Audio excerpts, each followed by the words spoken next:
13장부터 시작되어진 이스라엘의 땅 분배 내용 중에서 우리는 지난주에 14절에 갈렙이 자신의 약속을 따라서 땅을 요구하는 장면을 함께 살펴봤고요.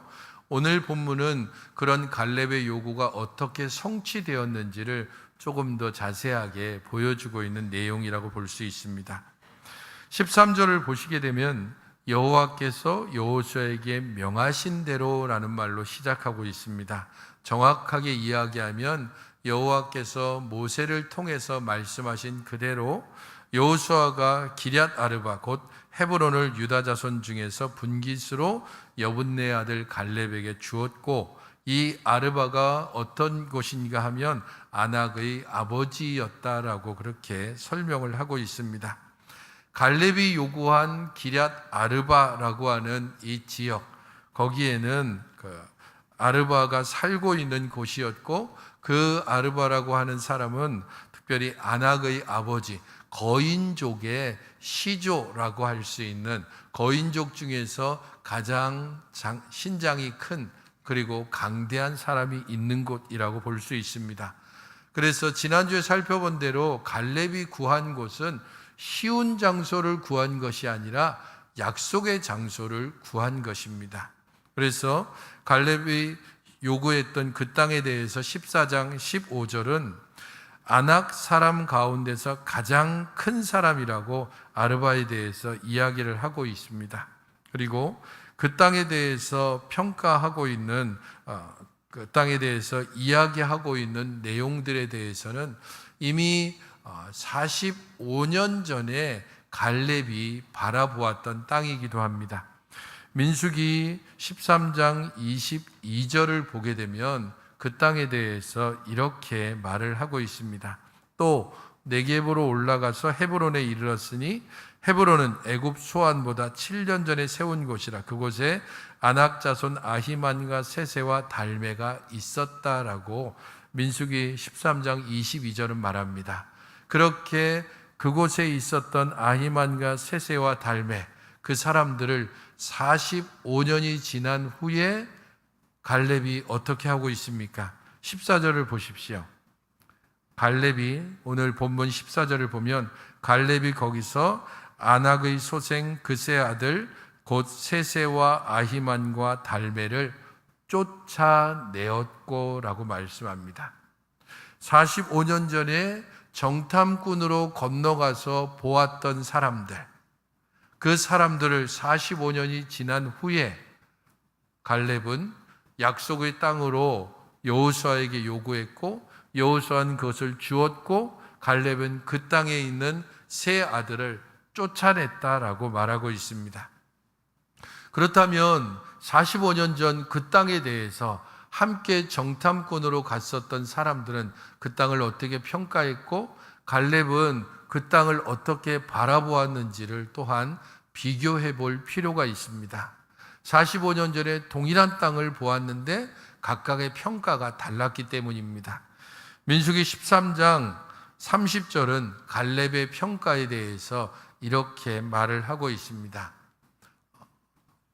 이 부분들은 같이 한번 읽어보시겠습니까? 갈렙의 평가입니다. 시작.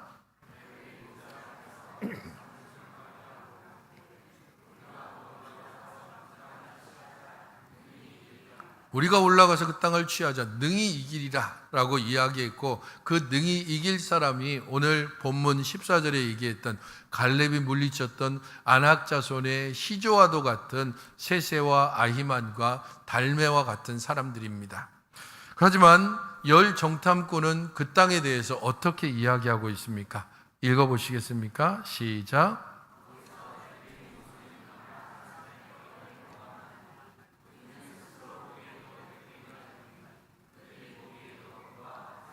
동일한 땅을 보고 동일한 사람들을 보고 각각의 평가가 이렇게 나누어집니다. 거기에 거인들이 살고 있다. 그 거인들이 보기에 우리는 메뚜기와 같다. 거기에 거인들이 살고 있다. 하지만 하나님께서 우리에게 주셨으니까 올라가자. 능히 이길 것이다. 45년 전에 있었던 이 논쟁, 그 논쟁을 종결시키는 장면이 오늘 본문이기도 합니다. 아히만과 세세와 달메가 있었던 그 땅을 85세의 갈렙이 올라가서 그 땅을 취하고 거기에 있었던 아낙 사람들을 쫓아냈던 것입니다. 갈렙이 요청했을 때, 지난주에 살펴봤던 요청엔 어떻게 말을 하고 있습니까? 그날에 여호와께서 말씀하신 이 산지를 지금 내게 주소서. 그곳에는 아낙 사람이 있고 그 성읍들은 크고 견고할지라도 여호와께서 나와 함께 하시면 내가 여호와께서 말씀하신 대로 그들을 쫓아내리이다. 갈렙은 여호수아에게 요청하면서 14장 12절에 이렇게 얘기했습니다. 그날에 얘기했지 않습니까? 그 산지를 주십시오. 다른 곳이 아니고 바로 그곳을 주십시오. 거기에 아낙 사람들이 살고 있고 크고 견고한 성읍들이 있는 것을 내가 압니다. 하지만 그럼에도 불구하고 여호와께서 혹시 나와 함께 하신다면 그러면 그들을 쫓아낼 수 있습니다라고 말했습니다. 지난주에 이 부분들을 저는 영적인 겸손함이라고 이야기했습니다. 충분히 능력이 있음에도 불구하고 하나님을 온전히 의지하는, 하나님께서 함께 하심으로 말미암아 이 일들을 이룰 수 있음을 고백하는 영적인 겸손함으로 갈렙은 그 땅을 요구했고 오늘 본문에서 그 땅을 드디어 취했습니다. 문제는 그렇게 취했던 그 땅이 정말 어떠한 땅인가 하는 것입니다. 민수기 11장 21절부터 22절을 보면 갈렙이 점령하고 있는 이 땅이 이전에 이미 점령되었던 땅이라는 사실에 대해서 알려주고 있습니다. 여호수아 11장 21절 22절은 그때에 여호수아가 가서 산지와 헤브론과 드빌과 아납과 유다 온 산지와 이스라엘 온 산지에서 아낙 사람들을 멸절하고 그가 또 그들의 성읍들을 진멸하여 바쳤으므로 이스라엘 자손의 땅에는 아낙 사람들이 하나도 남지 아니하였고 가사와 가드와 아스도데만 남았더라. 여호수아 11장에서 이야기하고 있는 이 부분에서 지금 갈렙이 점령한 그 땅에 대해서 이미 여호수아와 이스라엘 백성들이 점령했다라고 말하고 있습니다. 그리고 아낙 사람들을 다 멸절했고 몇몇 아낙 사람들만 그 서쪽 해안가 쪽에 남아 있었다라고 기록하고 있습니다. 여호수아 11장의 이 기록에서부터 오늘 여호수아 15장의 이 기록이 있기까지 어느 정도의 시간이 흘렀는지는 명확하지 않습니다. 대략적으로 봤을 때 그냥 가나안 전쟁이 끝낸 시기라고만 본다면 한 5년에서 7년 정도의 사이일 것이고 땅 분배와 관련된 그러한 내용이라면 최소한 20년 이상쯤이 흘렀을 것으로 보입니다. 그렇다면 분명히 점령했다고 얘기했는데 갈렙이 다시 그 땅을 점령하겠다고 지금 요구하고 있습니다. 이 부분들이 충돌하고 있는데 이 부분을 해결하려면 두 가지를 생각할 수밖에 없습니다. 하나는 이 본문, 곧 여호수아 11장의 이 본문을 선언적인 그리고 최종적인 부분으로 보는 겁니다. 그러니까 시기적으로 여호수아 11장의 앞선 시기가 아니고 다 갈렙이 이 땅을 정복한 그때로부터 다 지난 뒤의 사건을 기록하는 것으로 보는 겁니다. 두 번째는 이 일들을 그냥 동일하게 역사적으로 일어났던 11장도 있었던 일이고 15장도 있었던 일로 보는 겁니다. 그러니까 11장에 여호수아와 이스라엘 백성들이 북부 동맹, 북부 지역에 있는 왕들이 연합해서 이스라엘을 대적했을 때에 이스라엘이 함께 힘을 합쳐서 북부 연합군을 물리치면서 각 성읍을 점령하면서 그 가운데 헤브론과 드빌이 있었습니다. 그리고 아낙 사람들을 그때에 거의 이스라엘 가운데 쫓아내고 서쪽의 해안가 쪽으로 몰아냈습니다. 하지만 그로부터 시간이 흘러서 이스라엘이 계속해서 가나안 곳곳을 점령해가는 가운데 아낙 자손들이 한 곳으로 몰려났다가 점점 그 세력을 확장해서 지금 갈렙이 요구하는 이 시점에는 갈렙이 점령하려고 하는 기럇 아르바를 다시 차지하고 그곳에 견고한 성벽을 쌓고 있었다는 것입니다. 두 가지 모두가 다 어느 정도쯤 설득력이 있는 내용입니다.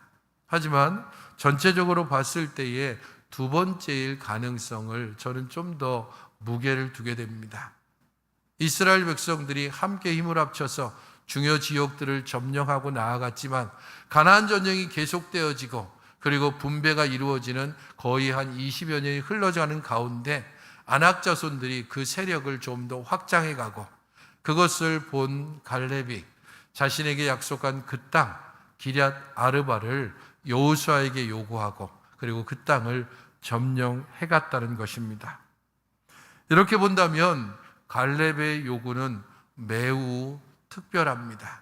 이미 점령했고 하지만 다시 점령당한 땅, 그 전보다 좀 더 견고하게 아낙 자손들이 한 번 당했기 때문에 좀 더 견고하게 성을 쌓고 그들의 이스라엘을 향한 적대감이 더욱더 커져 있는 그런 상태에서 이전에는 40살의 그 땅의 사람들을 봤지만 이제 85세가 된 그때에도 하나님의 약속을 붙들고 나아가는 갈렙의 모습을 우리는 보는 것입니다.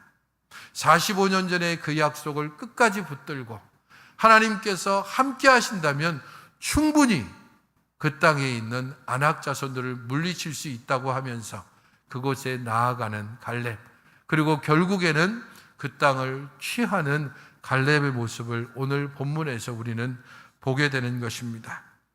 변함없는 믿음과 확고한 의지와 지혜와 용맹을 가지고서 하나님의 약속을 현실적으로 만들어내는 갈렙의 모습을 보면서 우리는 한 단어를 떠올릴 수 있습니다. 그것은 충성이라는 단어입니다. 충성이라는 단어의 의미가 머무른다는 의미가 있습니다. 자신의 자리를, 시대가 변하고 세월이 변하고 환경이 변할 수 있습니다. 그럼에도 불구하고 여전히 그 자리에 머물러 있는 사람, 그런 사람을 일컬어서 충성된 사람이라고 말합니다.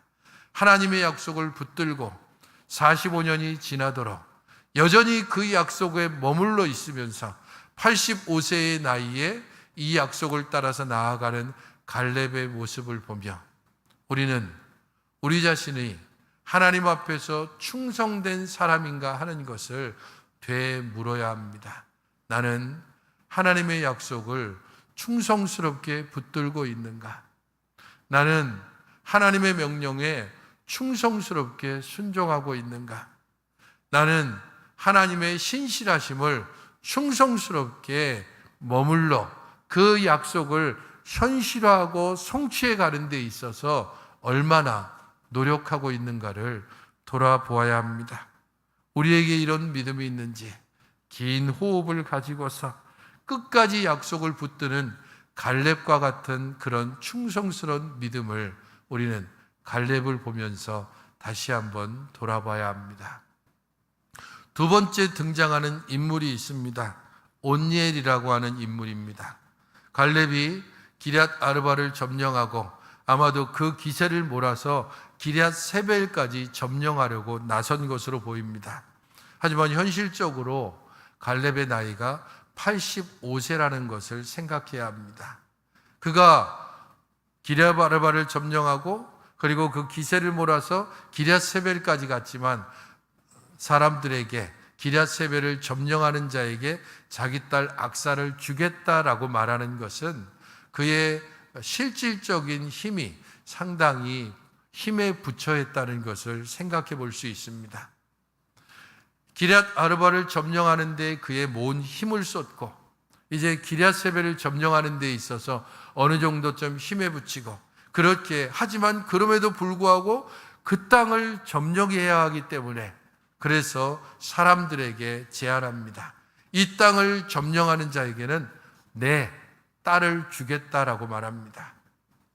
그의 요청은 분명하게 사람들에게 호감을 주고 귀를 솔깃하게 했을 것입니다. 악사를 보게 되면 그녀에게 상당한 아름다움이 있었고, 그리고 사람들에게 있어서 매우 매력적인 여성인 것을 알 수 있습니다.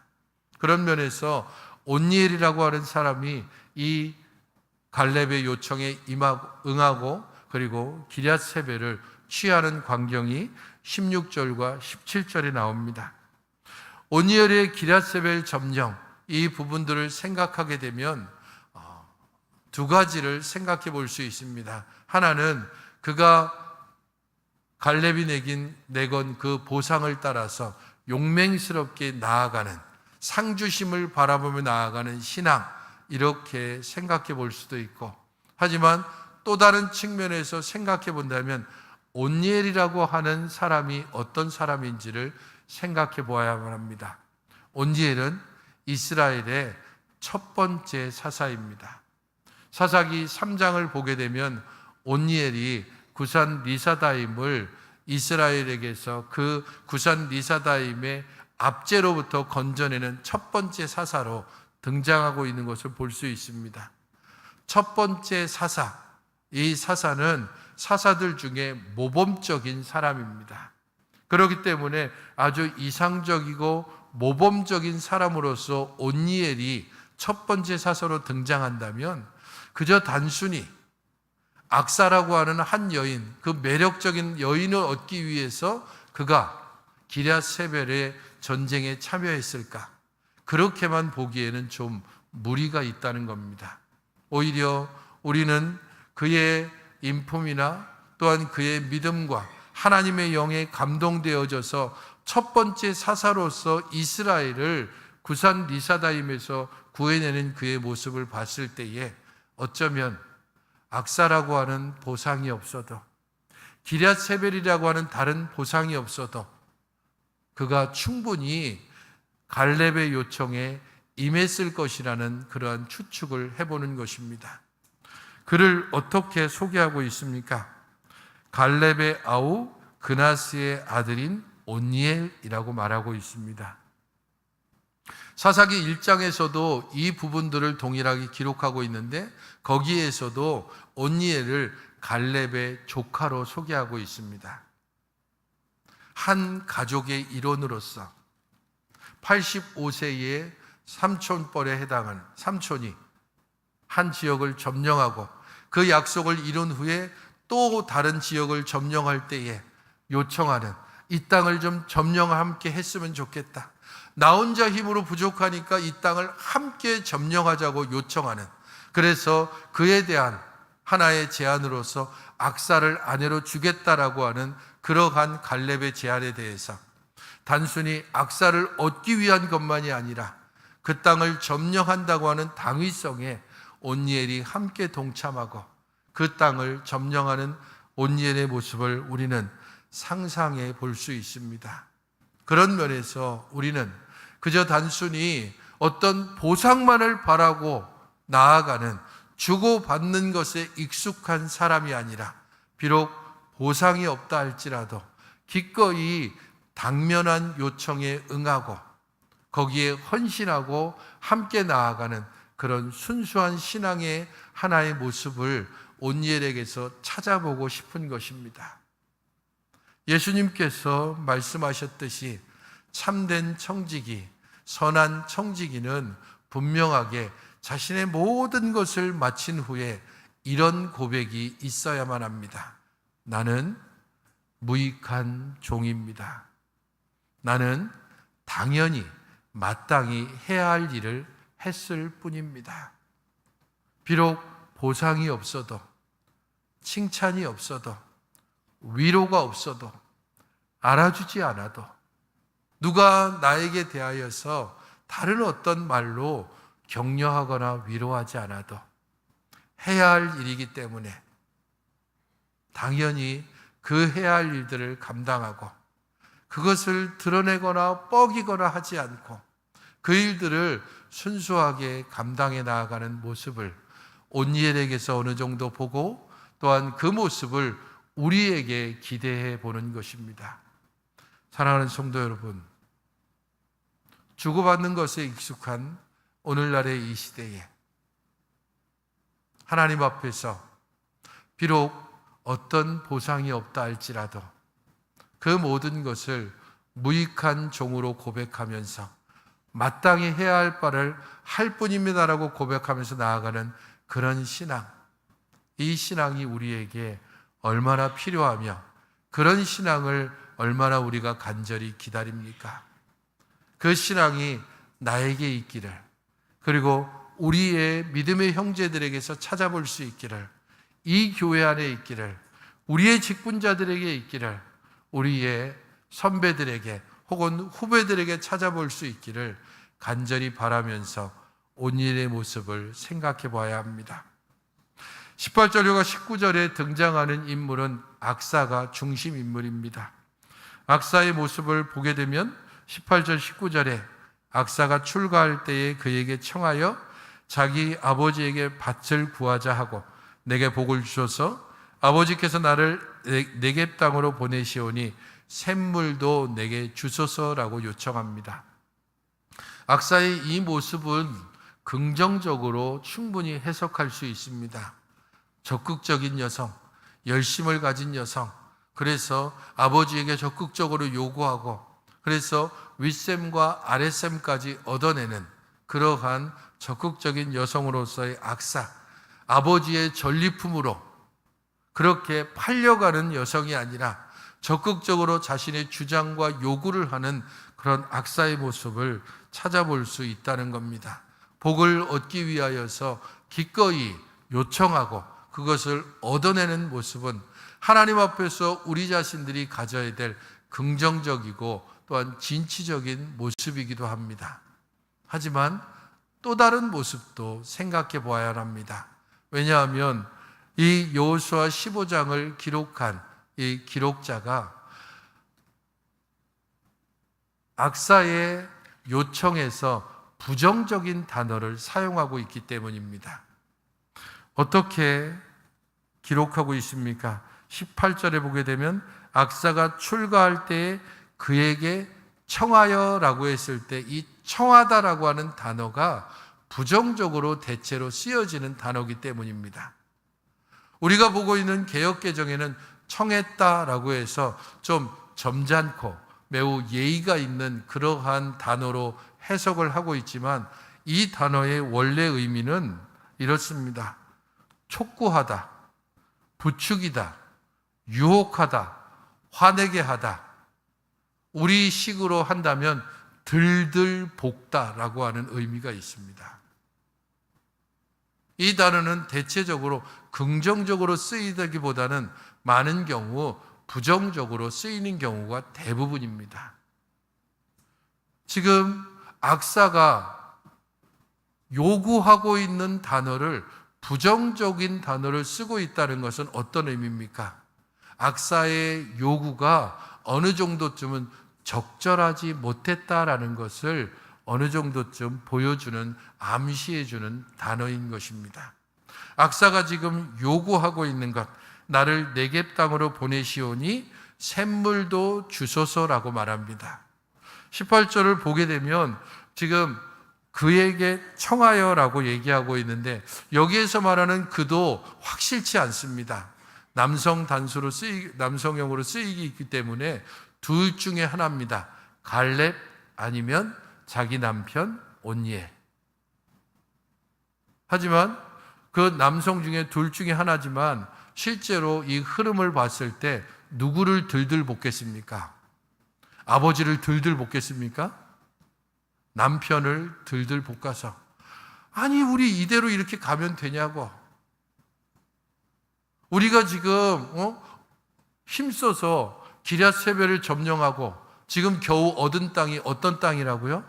네겝 땅입니다. 네겝을 향해서 가는데 그 네겝 땅이 어떤 땅인가 하면 남부 지역에 있는 사막지대입니다. 얻어도 별로 쓸모없는 땅. 우리가 겨우 이거 하나 얻으려고 그렇게 당신 저거 얻으려고 그렇게 힘써서 용맹스럽게 전쟁을 하고 기럇세벨을 점령한 거야? 그거보다는 조금 더 많은 것을 얻어내야 되지 않느냐고 그렇게 남편에게 촉구하는 악사의 모습을 생각해야 합니다. 물론 이것은 완전한 부정이라기보다는 어느 정도쯤은 부정적인 이미지가 암시되어져 있다는 뜻입니다. 그런 면에서 순수하게 시작했다가 부정적으로 나아가는 그런 모습들을 보게 됩니다.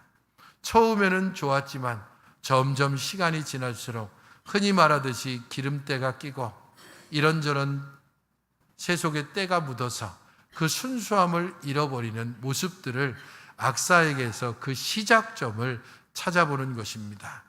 그 시작점이 어디에서부터 나오냐 하면 청하여 요구하다라고 하는 그런 뜻에서부터 나옵니다. 왜냐하면 지난주에 살펴본 대로 이스라엘이 그 땅을 분배받는 것은 요구해서 이 땅 주세요, 저 땅 주세요, 그렇게 요구해서 이스라엘이 그 땅을 얻었습니까? 어떻게 얻었다고 말하고 있죠? 제비 뽑아서 각 지파대로 제비를 뽑고 각 가문대로 지파를 뽑아서 어떤 이들에게는 많은 땅을, 어떤 이들에게는 그 많은 땅에 거의 한 6분의 1도 안 되는 땅을 줍니다. 그럼에도 불구하고 이것이 제비를 통해서 주어진 것이기 때문에 기꺼이 그것을 승낙하고 그 땅을 향해서 나아가는 것이 이스라엘의 모습이었습니다. 하지만 제비 뽑기가 아닌 개인의 요구, 요청, 그것이 14장 갈렙에서는 순수했고 변질되지 않았지만 오늘 15장 그의 딸 악사에게서 오게 되면 조금씩 변질되어질 수 있는 그 시작점을 악사에게서 찾아볼 수 있는 겁니다. 밭을 달라라고 생각했지만 정작 아버지에게 요구한 건 어떤 겁니까? 샘을 달라라고 얘기합니다. 이것도 부정적인 부분을 보여주는 것입니다. 그렇기 때문에 악사에게서 우리는 부정적으로 조금씩 변질되어지는 그 출발점을 봅니다. 우리가 다음 주에 살펴보게 될 17장에서 요셉 지파의 요구는 조금 더 그 부정적인 모습이 확실하게 드러납니다. 하나님의 뜻이 아니라 자신 개인의 요구 혹은 집단의 요구, 그런 것들이 점점 부정적으로 변질되어지면서 여호수아서는 그 다음 장 사사기로 넘어가는 것입니다. 하나님을 알지 못하는 다른 세대가 시작되어지고 결국에는 끊임없는 그러한 잘못된 역사의 반복, 그리고 그 잘못된 역사가 점점 더 타락의 길로 나아가는 모습을 보게 되는 것입니다. 그 출발점은 욕심 혹은 개인적인 요구, 우리 안에 있는 내재되어 있는 탐욕으로부터 시작된다는 것을 알 수 있습니다. 악사의 요구는 정당할 수 있지만 그 요구는 적절하지 않을 수 있습니다. 그렇기 때문에 그녀의 요구는 갈렙에 의해서 성취되어지긴 했지만 그 요구가 완전하게 하나님의 뜻이라고 보기에는 조금은 의문점을 가질 수밖에 없습니다. 우리는 갈렙에게서 충성됨을 보아야 합니다. 온니엘에게서 순수함을 보는 것이고, 또한 악사에게서 그녀가 가진 열심, 열정, 하지만 그 열심과 열정이 잘못 변질되어지면 부정적으로 나타날 수 있다는 것도 경계하면서 살펴보아야만 합니다. 열심과 열정을 가지는 것은 좋습니다. 하지만 때로 그 열심과 열정이 주변 사람들을 하얗게 태워버리는 경우가 있습니다. 때로는 그 열심과 열정 때문에 다른 이들을 판단하기도 하고 다른 이들에게 대하여서 잘못된 그러한 시그널을 주기도 합니다. 우리들에게 있어서 열정과 열심이 순수함을 잃어버리고 처음 마음을 잃어버리기 시작하면 그때로부터 우리는 잘못된 길로 갈 수 있다는 것을 경계하면서 하나님 앞에 늘 조심하여 주의 은혜를, 주께서 우리를 붙들어 주시기를, 그리하여 우리가 그 자리에 머물러 있기를, 첫사랑을 온전히 지키며 그 첫사랑을 따라서 살아갈 수 있기를, 첫 마음을 따라 하나님께서 우리에게 명하시고 말씀하시고 부어주신 그 은혜에 감사하며 살아갈 수 있게 해달라고 그렇게 기도하며 살아가야 할 것입니다. 성도 여러분, 우리는 함께 이 찬양을 부르려고 합니다. 나는 주를 섬기는 것에 후회가 없습니다. 이 찬양의 가사는 이렇게 기록되어 있습니다. 나의 평생에 가장 복된 일은 내가 예수님을 만난 것이라. 나의 평생에 가장 잘한 일은 내가 예수님을 주로 섬긴 것이라. 세상 살 동안 내가 걷는 길이 때론 험하여서 넘어질 때에 주의 강한 손이 나를 붙드시니 나는 예수님만 주로 섬기며 살리라. 나는 주를 섬기는 것에 후회가 없습니다. 내가 걸어온 모든 시간이 다 주의 은혜니 내가 걸어갈 모든 날도 주만 섬기며 살겠습니다. 오직 예수의 이름을 부르며 살아가겠습니다. 이것이 나의 간증이고 이것이 나의 찬송이 될 것입니다. 이 마음을 가지고 살아갈 때 상황이 변하고 시절이 변하고 나의 육신이나 그리고 나의 마음이 변한다 할지라도 하나님께서 나를 붙드셔서 다시 제자리에, 다시 처음의 위치에 거기서부터 시작해 하실 것이고 하나님께서 우리에게 진정한 복을 내려주실 것입니다. 그 소망을 가지고 주 앞에서 살아가시며 주를 섬기고 주를 바라보며 충성되고 신실하게 살아가시는 여러분들이 되시기를 주님의 이름으로 축원드립니다. 기도하시겠습니다. 하나님 아버지, 우리를 부르셔서 주의 백성 삼으시니 감사를 드립니다. 주 앞에 충성됨으로 살게 하시고 순수함으로 살게 하시고 바르고 온전한 열정을 가지고 살아갈 수 있게 하여 주시옵소서. 그리하여 주를 섬기며 사는 우리의 모든 날들이 주와 동행하는 진정한 고백으로 주 앞에 드려지는 찬송과 간증과 예배의 삶이 되게 하여 주시옵소서. 예수님의 이름으로 기도하옵나이다. 아멘.